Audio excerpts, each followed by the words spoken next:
കാസർഗോഡ് ജില്ലയിൽ പൊതുവെ കറണ്ടില്ല എന്നുള്ള വാർത്തയാണ് വരുന്നത്. മാത്രമല്ല പല സ്ഥലങ്ങളും വൈദ്യുതി നിലച്ചിട്ട് കുറേ സമയമായി കഴിഞ്ഞു. അരുൺ പാറയ്ക്കൽ കൂടുതൽ വിവരങ്ങളുമായി ചേരുന്നു. അരുൺ, കാസർഗോഡ് എന്താണ് സ്ഥിതി? അവിടെ മഴ തുടരുകയാണോ? ഇന്ന് വിദ്യാഭ്യാസ സ്ഥാപനങ്ങൾക്കൊക്കെ അവധി കൊടുത്തിരിക്കുകയാണല്ലോ. ഈ അവധിക്കാലം ആയതുകൊണ്ട് ഒരുപാട് കുട്ടികളെ അത് ബാധിക്കില്ല എങ്കിൽ പോലും പ്രൊഫഷണൽ കോളേജുകൾക്കൊക്കെ അവധിയാണ് എന്നല്ലേ മനസ്സിലാക്കേണ്ടത്?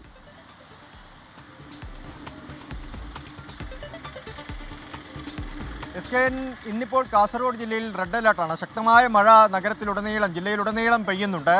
ഇന്നലെ രാത്രി തുടങ്ങിയ മഴയാണ്. ശക്തമായ കാറ്റുണ്ട്.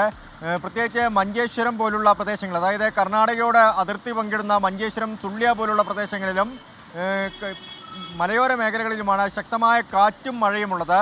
മലയോര മേഖലയിൽ ഇന്നലെ ഉച്ച മുതൽ തന്നെ തോരാത്ത മഴ പെയ്യുന്നുവെന്ന് അവിടെയുള്ള പ്രദേശവാസികളൊക്കെ പറയുന്നുണ്ട്. ഇതുവരെ ഇങ്ങനെയൊരു മഴ കണ്ടിട്ടില്ല. നദികളിലൊക്കെ ജലനിരപ്പ് ഉയരാനുള്ള സാധ്യതയുണ്ട് എന്നൊക്കെ ആളുകൾ പറയുന്നുണ്ട്.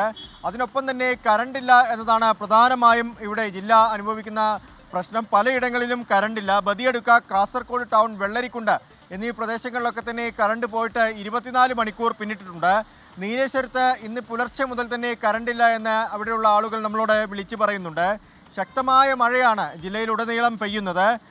ഇന്നലെ ഉണ്ടായ ശക്തമായ കാറ്റിൽ തുരുത്തി പതിക്കാലിലെ ക്ഷീരകർഷകനായ അഞ്ചിൽ കുഞ്ഞിക്കണ്ണൻ്റെ ഷെഡ്, അതായത് പശുവിനെയും കിടാങ്ങളെയും ഒക്കെ കെട്ടിയിരുന്ന ഷെഡ് തെങ്ങ് വീണ് തകർന്നിട്ടുണ്ട്. 20,000 രൂപയുടെ